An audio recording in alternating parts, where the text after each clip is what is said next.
Ladies and gentlemen, they will try to name you weak, petty, oversensitive, selfish, because naming is how they dodge the nameless void inside them. But names are only powerful if you answer to them. The fastest way to make a narcissist fear you forever is not to learn cruel tricks or to corner them with revenge. It is to become the person they cannot swallow, a person who is whole, calm, boundary, backed, and unconcerned with being loved on their terms. First, understand the mechanism. Narcissists do not attack because of what you did. They attack because of what they cannot bear to look at inside themselves. They throw their broken parts, the shame, the hunger for admiration, the fear of insignificance at you. That is projection. Once you see projection for what it is, their barbs become wind. You stop bleeding when they strike because you know the wound is theirs, not yours. Second, integrate your own shadow. We all carry parts we hide: resentment, envy, pride, the little selfish impulses. When we deny these parts, we hand them to others to wield. The quickest way to render a narcissist powerless is to become whole in private. Own your small cruelties so they no longer surprise you. Sit with your anger, name it, and decide how you will act rather than being hijacked by it. A person who knows themselves is not puppeteered by provocation. Third, build boundaries like architecture. A boundary is only as good as the consequence behind it. Say what you will not accept. Harassment, lies, gaslighting, and then enact the consequence every time. That might mean leaving the room, blocking contact, calling HR, documenting incidents, or getting legal help. Narcissists feed on inconsistency. Firm, predictable responses starve them. Over time, they learn you are not a playground for their tantrums. You are a barrier they cannot bulldoze. Fourth, remove the supply. Narcissists need an audience. Reaction, panic, outrage, guilt. Refuse to provide it. Practice the art of non-reactivity, short answers, neutral tones, a composed face, and, when necessary, physical distance. Silence is not weakness. It is a mirror that shows them nothing to feed on. If you must respond, do so once clearly and then disengage. Fifth, use symbolic, unshakable practices. Keep records. Have witnesses. Use written correspondence so words cannot be twisted. Put in place small rituals that signal your seriousness. A formal letter, a counselor's visit recorded in your calendar, the presence of a trusted friend at difficult meetings. Narcissists fear structures they cannot bend. Symbols matter because they turn feeling into fact. Sixths, cultivate inner authority. True fear is not the same as terror. The fear you want to inspire is not a wish to hurt, but a recognition. Do not attempt this with her or him. There will be consequences I cannot control. That recognition comes from your presence. Walk with your back straight, speak with deliberate voice. Let your eyes show that you will not be startled into submission. Presence is the language of the archetypal self. It broadcasts a truth they cannot easily ignore. Seventh, protect yourself legally and socially. If the behavior escalates, threats, stalking, financial coercion, use the systems that exist to protect people. Narcissists often assume you will bluff. Do not bluff. Legal letters, restraining orders, HR complaints, or documented witness statements demonstrate you mean what you say. Finally, practice compassion with ferocity. Recognize that fear is the narcissist's lifeblood. You do not need to enjoy their suffering. You only need to be immovable enough that they choose to stop. Your goal is safety, sanity, and sovereignty, not the satisfaction of breaking another human. Ironically, The deepest fear a narcissist carries is exposure of their emptiness. When you become whole, you do not feed that emptiness, you illuminate it, and most of them will retreat. Remember, the fastest way to make a narcissist fear you forever is not by mastering their cruelty, it is by mastering yourself. Claim your shadow, draw your boundaries, document the truth, remove the supply, and hold your presence like a lighthouse in a storm. Fear comes naturally to those who cannot be manipulated. You do not create fear by striking, you create it by simply being the person who will not be struck down. When dealing with narcissists, one of the most difficult realities to face is the way they distort perception. They are masters of projection, the unconscious process of attributing their own unwanted feelings, fears, or traits onto someone else. In their eyes, you become the villain, the incompetent, the selfish one, the ungrateful partner, or the problem employee. They take the weight of their own unresolved shame and emptiness and place it squarely on your shoulders. To understand why this happens and how to dismantle it, one must look deeply into the mechanics of projection itself.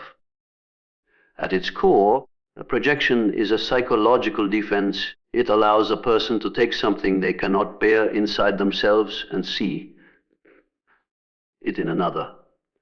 The narcissist, who often carries unbearable feelings of inadequacy and self-loathing beneath their polished mask of superiority, cannot admit to these feelings.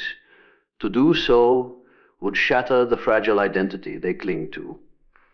Instead, they hurl those emotions outward. If they feel envy, they call you jealous. If they feel incompetent, they belittle your abilities. If they are manipulative, they accuse you of deception. What they deny in themselves becomes the lens through which they see you. For the target of such projection, the experience is disorienting. You begin to question your own reality. You wonder, am I selfish? Am I really being unfair? Am I the one causing the chaos? The narcissist reinforces this confusion by delivering their projections with absolute conviction. They speak not as if they are interpreting reality, but as if they are defining it. Their tone, their certainty, and their repeated accusations can cause you to doubt yourself, sometimes even adopting the false identity they impose on you. This is where the trap lies. Once you accept their projection, you are ensnared. You spend your energy defending yourself, proving your innocence, explaining your intentions, or apologizing for things that are not yours to own. The narcissist thrives on this reaction because it keeps the focus away from their own inner void. They offload their shame onto you, and you carry it, often without realizing what has happened. The antidote, then, is awareness. Recognizing projection for what it is immediately begins to dissolve its power. When you see the pattern clearly, when you understand that what they accuse you of is a reflection of what they cannot tolerate in themselves, you stop absorbing their poison. Instead of taking the accusation personally, you learn to treat it as information about them, not about you. For example, when a narcissist says, "You're so selfish, you only think about yourself," you might pause and recall the dozens of times they have demanded attention, dismissed your needs, or dominated conversations. The accusation reveals their reality, not yours. It is a confession disguised as an attack. Recognizing this gives you a kind of psychological shield. The words may still sting, but they do not penetrate. There is also an empowering inversion in this recognition. Every projection they throw is an indirect mapper of their inner world.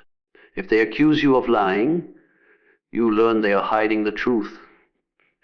If they accuse you of betrayal, you glimpse their fear of abandonment or perhaps their own disloyalty. If they insist you are weak, you can sense the trembling fragility behind their grandiosity. Projections become mirrors, revealing what they desperately try to conceal. This understanding does not mean you engage in counterattacks. Telling a narcissist, "That's your projection, not mine," will rarely work in your favor. They will either escalate the conflict or twist your words into new accusations. The power of recognizing projection is not in using it against them, but in using it for your own clarity and stability. It helps you withdraw from the trap of self-defense and instead anchor yourself in reality. When you refuse to accept projections, something profound shifts. The narcissist begins to lose their grip. Their strategy depends on you believing the image they paint of you. Without your compliance, their accusations echo back at them unanswered. They may intensify their attacks in desperation, but over time, they recognize you as a poor canvas for their inner drama. The fear they feel is subtle, but real. They sense you see through them. Transparency is terrifying to someone who survives by disguises. It is important to note that projection is not unique to narcissists. Everyone engages in it to some degree. We all have moments when we dislike something in another person, only to later realize it was a reflection of something we resist in ourselves. The difference is that most people, when confronted with enough self-awareness, can admit this. Narcissists, however, rely on projection as a primary defense.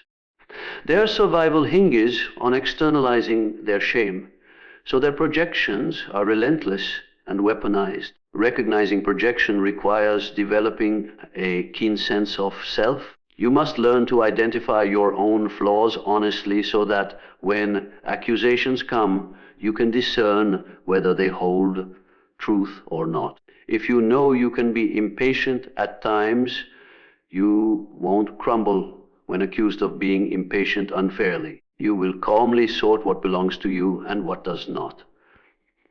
This inner honesty acts as armor. It prevents the narcissist from exploiting your blind spots. Another layer of protection comes from reframing. Instead of asking, "Why are they accusing me of this?" you can ask, "What does this accusation reveal about them?" This small shift keeps your mind clear and prevents the spiral of self-doubt. It also turns encounters into opportunities for observation rather than arenas for conflict. You become less reactive, more detached, and therefore harder to control. In the end, projection is the narcissist's mask. It is how they shield themselves from the emptiness they cannot face. But a mask, no matter how convincing, is still only a mask. Once you see it for what it is, you are no longer trapped by the illusion. You begin to see through the disguise into the wounded, fearful psyche beneath it. And while you may never be able to change that psyche, you can change your relationship to it. Awareness frees you from carrying burdens that are not yours, from fighting battles that do not belong to you, and from believing lies that were never about you in the first place. Own your shadow to disarm them. Integrating your darker parts removes the reactive fuel narcissists use to control you. One of the most overlooked strategies for protecting yourself from narcissistic manipulation lies not in changing them, but in transforming yourself.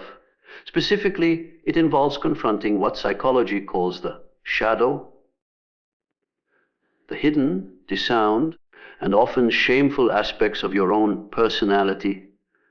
For most people, the shadow remains buried. It contains impulses we consider unacceptable, such as anger, envy, selfishness, or spite. Because these qualities make us uncomfortable, we push them out of awareness, pretending they do not exist. But what is repressed does not disappear.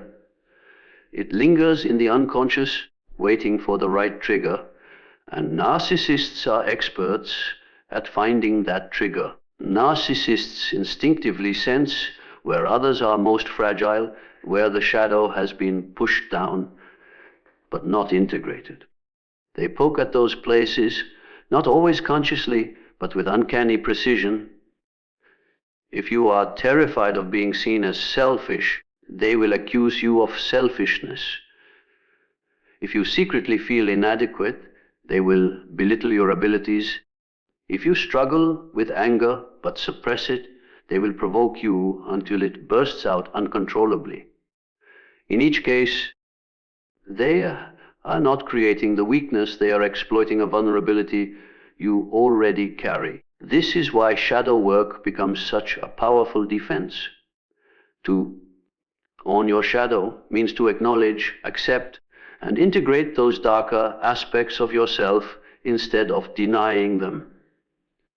It means being honest about your capacity for anger, your moments of jealousy, your need for recognition, or your tendency to manipulate in small ways. When you shine light into these hidden corners, you strip them of their ability to surprise you. Once you accept them as part of the human condition, they can no longer be used against you. Consider the example of anger. Many people raised in households that punished emotional expression grow up fearing their own anger. They repress it, trying to remain endlessly calm, kind, or agreeable. A narcissist quickly notices this and provokes them until the anger spills out in an uncontained eruption. At that moment, the narcissist smiles internally because they can point and say, "See, you're the unreasonable one. You're out of control. If, however, you have acknowledged your anger, if you understand its presence and have developed healthy ways to express it, then their provocation falls flat. You might feel the heat rising inside, but you remain composed because anger is no longer an enemy lurking in your unconscious. It is a force you have befriended and mastered. The same applies to shame. Suppose deep down you feel unworthy or not good enough, but you hide this belief even from yourself. When the narcissist calls you incompetent, their words land on fertile ground, and you crumble, overcompensating or desperately trying to prove them wrong. But if you have confronted that sense of inadequacy directly, perhaps by acknowledging that everyone has limits, that imperfection is part of being human, then the insult does not destabilize you. It may sting, but it does not control you. You know who you are, flaws included, and you do not need their validation to feel secure. Owning the shadow also dismantles the narcissist's favorite tactic, gaslighting. Gaslighting works by making you doubt your own perceptions and reactions. If you are disconnected from your shadow, you are more likely to accept their distortions. But when you know yourself fully, you become much harder to confuse. You can tell the difference between your emotions and their manipulations. You can say to yourself, "Yes, I feel anger, but that does not mean I am crazy. It means I am human." This internal clarity is the antidote to psychological control. Shadow integration does not mean indulging every dark impulse. It does not mean lashing out or excusing destructive behavior. Instead, it means acknowledging the impulse exists, understanding where it comes from, and choosing consciously how to act. For example, envy may arise when someone else succeeds. Instead of denying it or shaming yourself for it, you recognize it. I feel envy because I want that kind of success too. By naming it honestly, you take away the narcissist's ability to accuse you of being envious and send you spiraling. You know it already, so there is nothing to defend. This process of integration builds a kind of unshakable self-possession. Narcissists thrive on reactivity. They depend on your fear of being seen in a bad light, your panic at being accused, your guilt for not being perfect. When you own those imperfections, when you no longer fear them, their weapons lose their sting. The insults become projections rather than revelations. The manipulations become transparent rather than convincing. The deeper benefit of shadow work is the growth of authentic authority. People who have faced their own darkness radiate a different kind of presence. They are calm in conflict, not because they never feel, but because they know what lives inside them and they do not need to hide it. This authenticity unsettles narcissists who survive by illusion and denial. In your presence, their tricks feel less effective, their games less entertaining. They sense that the usual levers, shame, guilt, provocation, no longer move you. Owning your shadow also gives you compassion, though not the kind that enables abuse. It allows you to see that everyone carries darkness, even those who mask it behind arrogance and cruelty. This perspective creates distance. Instead of reacting personally, you see the narcissist as another human consumed by their unintegrated shadow. You may still need to protect yourself with firm boundaries, but you do so without being consumed by hatred or shame. The practice requires courage. Looking into your shadow is uncomfortable, sometimes even painful. It may involve confronting memories you have buried, admitting impulses you dislike, or grieving parts of yourself you try to exile. Yet every step into that territory strengthens you. Each time you acknowledge a hidden truth, you reclaim energy once spent on repression. You become more whole, more grounded, and less vulnerable to manipulation. Ultimately, shadow work is not about becoming flawless, but about becoming complete. A complete person is not easily controlled. A complete person cannot be gaslit into believing they are only what someone else projects onto them. A complete person can stand in the storm of accusations and remain steady, not because they are immune to emotion, but because they are in relationship with every part of themselves. Individuation over reaction, becoming a whole, autonomous persons, not defined by their approval or rage, is the single strongest deterrent. When entangled with a narcissist, it is easy to believe that survival depends on mastering quick reactions, knowing the right words to shut them down, the clever strategy to catch them off guard, or the perfect defense to their accusations. This constant state of reactivity, however, plays directly into their design. Narcissists thrive on your responses. Whether you cry, argue, explain, defend, or lash out, the attention fuels them. They sense their ability to occupy your mind and bend your emotions. The cycle becomes exhausting, and yet you may feel powerless to step outside it. The true escape is not to sharpen your reactions, but to rise above reaction altogether through the process of individuation. The journey of becoming a whole, autonomous person who defines themselves from within rather than from the approval or rage of others. Individuation is the unfolding of selfhood. It is the gradual realization that your worth does not depend on external validation, and your choices do not have to be shaped by fear of conflict or hunger for praise. It requires peeling away the false selves you adopted to please others or avoid punishment. For many people who find themselves in relationships with narcissists, individuation has been deferred. Perhaps childhood taught you that survival depended on compliance, or that love was earned only through achievement. The narcissist unconsciously senses these fractures and positions themselves as the authority who gets to decide whether you are good enough. To individuate is to reclaim that authority, to withdraw it from their hands and root it firmly in your own being. This inner work transforms the dynamic. Imagine two scenarios. In the first, the narcissist explodes in rage because you did not meet their expectation. Your old self reacts, immediately defending, apologizing, over-explaining, or even counterattacking. The scene escalates. You walk away drained, replaying the words, doubting yourself, and wondering how to fix the situation. In the second scenario, you have anchored your identity in your own values and self-knowledge.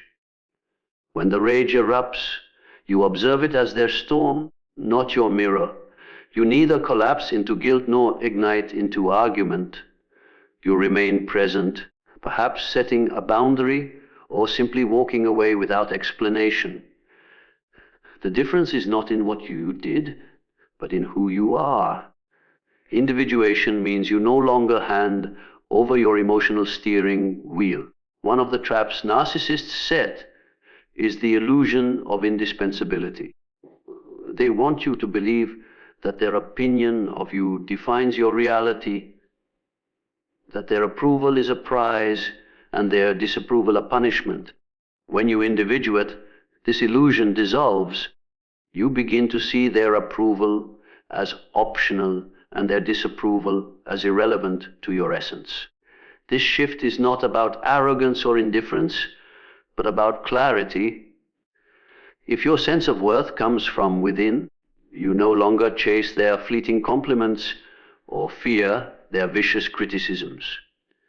They may still hurl insults or withhold affection, but these tactics lose their grip because your core is self-sustained. Individuation also dismantles the codependency that often binds people to narcissists.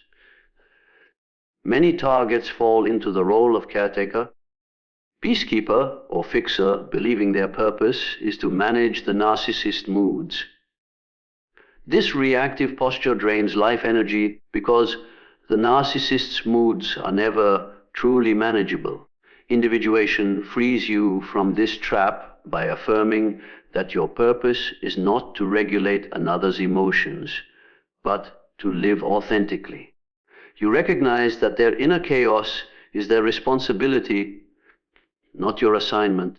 This clarity allows you to step back from the endless cycle of appeasement and step forward into a life shaped by your own values.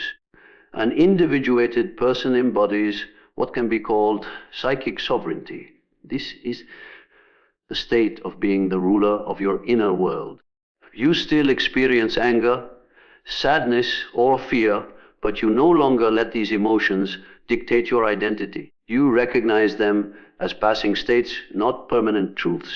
Narcissists attempt to destabilize you by provoking intense emotions, hoping you will mistake them for reality. When you have cultivated sovereignty, their provocations still register, but they do not define you. You can say to yourself, I feel criticized right now, but I am not reduced to this criticism. Or I feel fear rising, but fear is not the whole of me.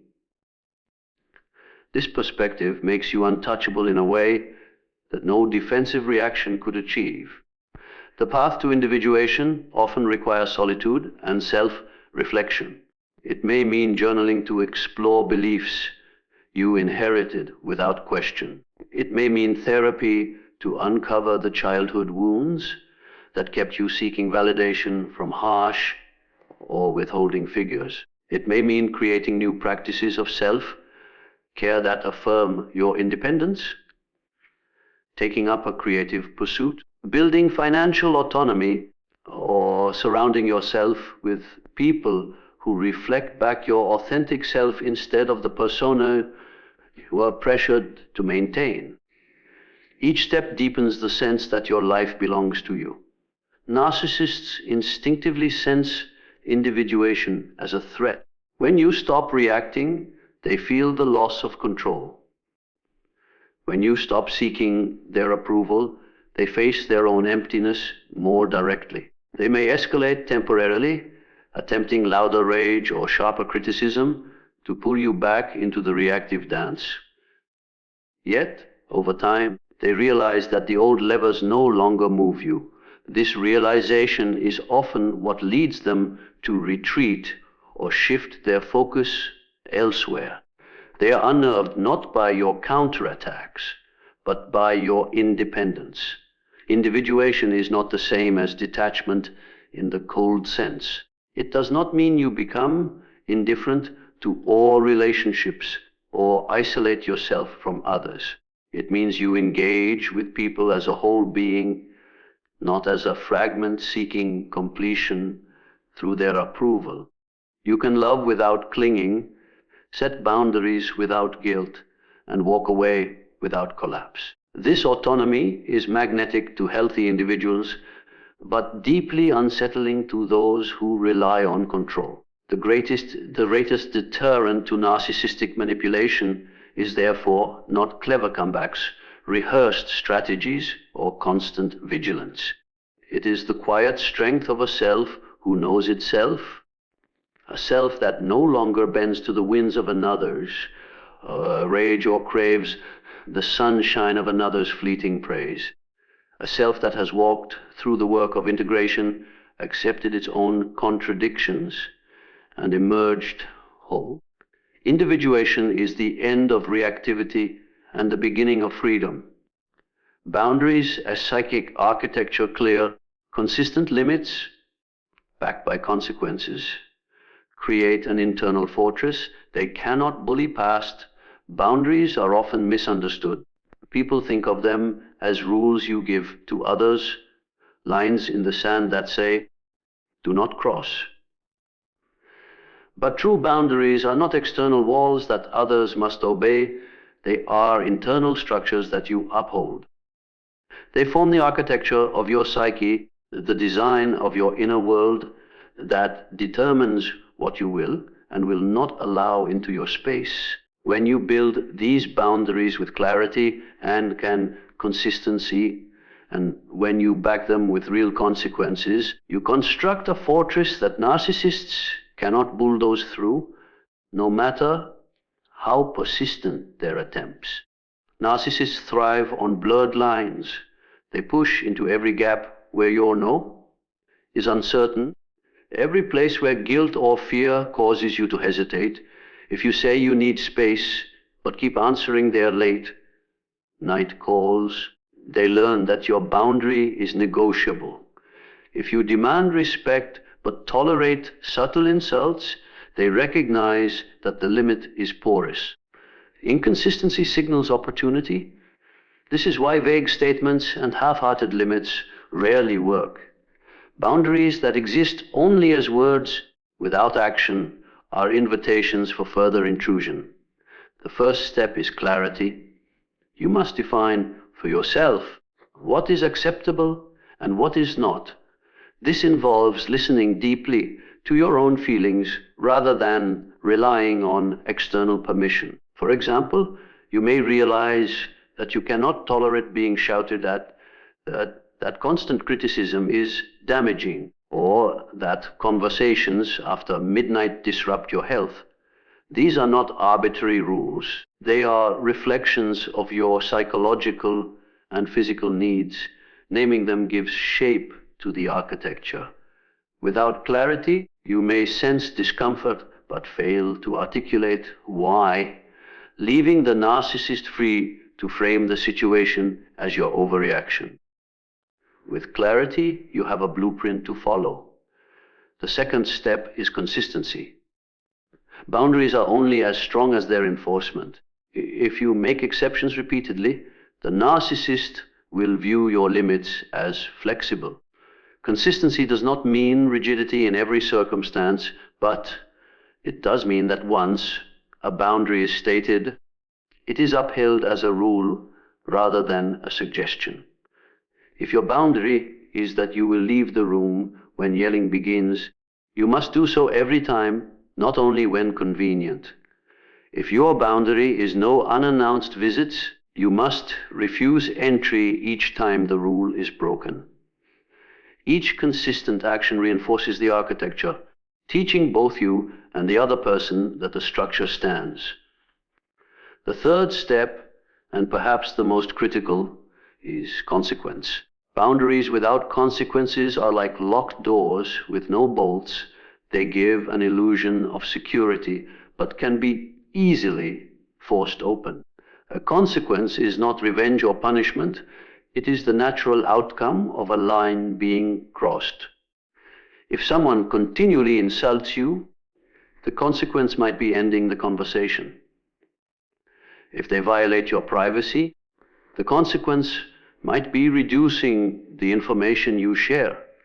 If they escalate to harassment, the consequence could involve legal action. The point is that each boundary has a clear, predictable outcome, and you are willing to carry it through. What makes this architecture psychic is that it does more than regulate behavior. It reshapes your inner posture. Each time you uphold a boundary, you send a message to yourself: I am worthy of protection. My needs matter. My space is real. Over time, this self-affirmation creates a fortress of confidence that is felt as much as it is seen. Narcissists who rely on destabilizing your sense of worth feel the resistance of this fortress even when you speak softly or act calmly. They encounter not just words, but a grounded presence that says, I will not be moved. Narcissists may test these structures relentlessly. At first, they may escalate their tactics, attempting guilt, charm, intimidation, or threats. They may accuse you of being selfish, cold, or controlling. This is predictable. It is their way of rattling the gates, hoping you will open them out of fear or shame. But the architecture holds when you trust it. Each test is an opportunity to prove that the fortress stands. Over time, the narcissist learns that the energy required to breach your boundaries is greater than the reward they might gain. The strength of boundaries also lies in their invisibility to those who respect them.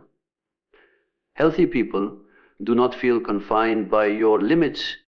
They feel safe in their clarity. A friend who honors your boundary of no late night calls will simply adjust and call earlier. A partner who respects your need for private time will use the opportunity for their own pursuits. In this way, the fortress is not a prison, but a sanctuary, filtering out the destructive while allowing mutual respect to flourish. Constructing this psychic architecture requires practice. Many people struggle with guilt when enforcing boundaries, especially if raised to prioritize others' needs above their own. At first, saying no feels harsh, and following through on consequences feels cruel. Yet, over time, you discover that boundaries are not acts of aggression, but acts of integrity. They clarify where you end and another person begins. They prevent enmeshment and manipulation. They make authentic connection possible, because only when you are free to say no can your yes be genuine. Boundaries also extend beyond immediate relationships. They apply to work, to social environments, to technology, and even to your inner life. You might set a boundary with your time by refusing to check work emails after hours. You might set a boundary with media consumption by avoiding spaces that drain your energy. You might even set a boundary with your own inner critic by refusing to engage in self-talk that repeats the narcissist's voice. Each of these choices reinforces the architecture, brick by brick, until the structure becomes part of who you are. This internal fortress does not make you invulnerable to hurt, but it makes you unbreakable to intrusion. Hurt can pass through, but invasion cannot. When narcissists encounter this architecture, they face something they cannot easily manipulate. A person who knows their own lines, enforces them consistently, and accepts the cost of consequence. They encounter someone who no longer reacts in panic, guilt, or confusion, but who acts with quiet certainty. Boundaries, then, are not merely protective strategies, they are the scaffolding of freedom, the architecture that gives shape to a life no longer dictated by another's will. Symbolic presence, not performance. Cultivate quiet authority and symbolic acts, composure, rituals, legal records, witness networks that signal you are immovable and serious. Narcissists survive through performance. Their world is a stage where rage, charm, tears, or flattery are masks they wear to influence the audience. They depend on reactions, applause, fear, guilt, or defense to confirm their power. What unsettles them most is not another performance that competes with theirs, but a symbolic presence that refuses to enter the play at all. Symbolic presence is not about noise, drama, or outward displays of dominance. It is about cultivating an aura of seriousness and quiet authority, reinforced by small but powerful acts that show you are not a prop in their theater. At the heart of symbolic presence lies composure. Composure is more than silence or restraint. It is the ability to remain anchored when provoked. Narcissists attempt to unbalance you because chaos is their leverage. When you do not flinch, when your voice remains steady, when your face reveals no frantic need to justify, you communicate something deeper than words. You cannot be dragged into the performance. This unnerves them because their strategies rely on disruption.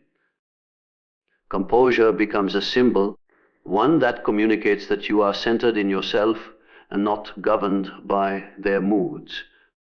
Beyond composure, rituals strengthen symbolic authority. Rituals are deliberate practices that anchor you and broadcast stability. They might be as simple as documenting interactions in a journal immediately after they occur, keeping a daily routine that grounds you, or beginning each confrontation with a pause to breathe deeply. To the narcissist, these may seem like trivial actions, but symbolically they signal order in the face of disorder. Rituals are not for their benefit, but for yours. They remind you of your power to choose, to prepare, and to stand firm. They turn ordinary actions into markers of immovability. Legal records are another form of symbolic presence. Narcissists rely on ambiguity and distortion. They rewrite history, deny their own words, and shift blame seamlessly. When you create records, emails, written agreements, formal complaints, or official reports, you insert permanence into the narrative. A legal document is more than paper.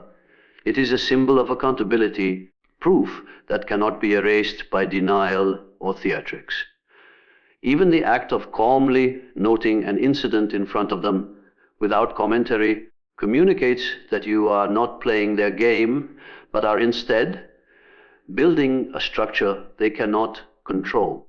Witness networks also contribute to symbolic presence. Isolation is one of the narcissist's strongest tools. They aim to make you doubt your experience by cutting you off from validation, establishing trusted witnesses, friends, colleagues, counselors, or community members undermines this strategy.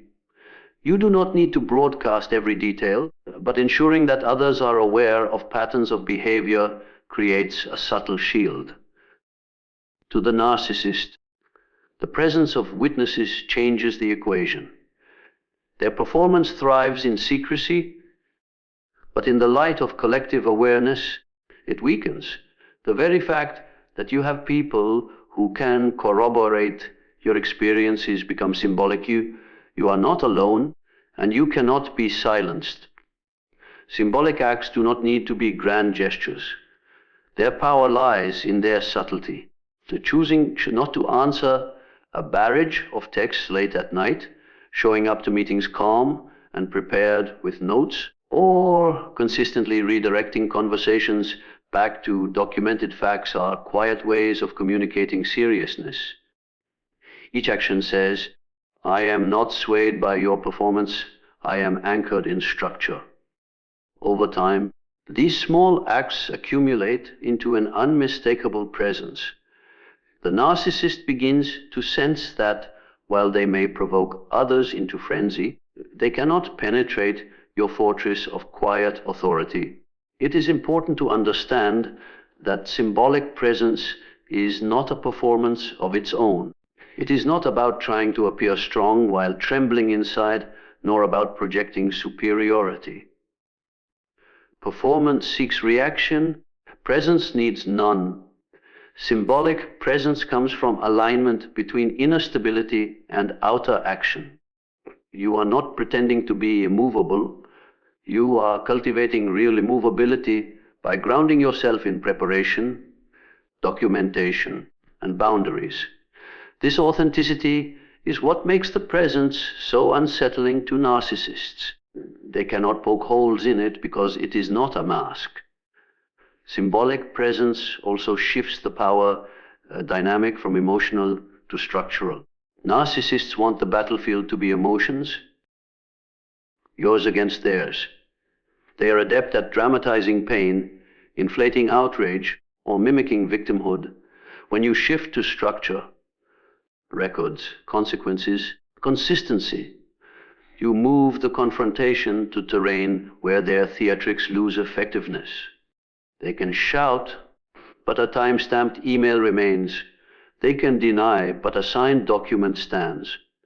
They can threaten, but a network of witnesses exists. Each symbol reduces their reliance on manipulation and exposes their lack of substance. Another aspect of symbolic presence is the cultivation of dignity. Dignity is not arrogance, it is the quiet refusal to be reduced. It is expressed in posture, tone, and choice of words. Dignity avoids name calling, avoids the trap of retaliatory insults, and avoids sinking into the mud where the narcissist thrives. When you maintain dignity in the face of their provocation, you become a mirror that reflects their pettiness without comment. The contrast is symbolic. While they flail, you remain steady, and that steadiness communicates a power they cannot perform into existence. Symbolic presence can even be maintained at a distance. Sometimes the strongest message is withdrawal from the stage altogether. Silence, when chosen deliberately, is not absence but presence of another kind. Refusing to reply to baiting emails, declining to attend unnecessary confrontations, or limiting interactions to formal channels communicates that you are not available for performance. This is not avoidance but intentional disengagement, and it speaks loudly. You will not participate in their script. Ultimately, symbolic presence creates an aura of inevitability. The narcissist may rage, charm, manipulate, or plead, but your actions consistently point to a reality they cannot escape. You are serious, you are steady, you are prepared. Your composure, your rituals, your records, and your network are not merely tactics, they are symbols of a deeper truth, that you are immovable, not because you resist harder, but because you no longer exist in the theater where their performance matters. They wanted an audience. You gave them silence. They wanted an argument. You gave them a boundary. They wanted to make you small. You became whole. That is the quickest, quietest, and most permanent thing you can ever do. Become yourself so fully that their attempts at control are not merely useless. They are beneath notice. Thank you.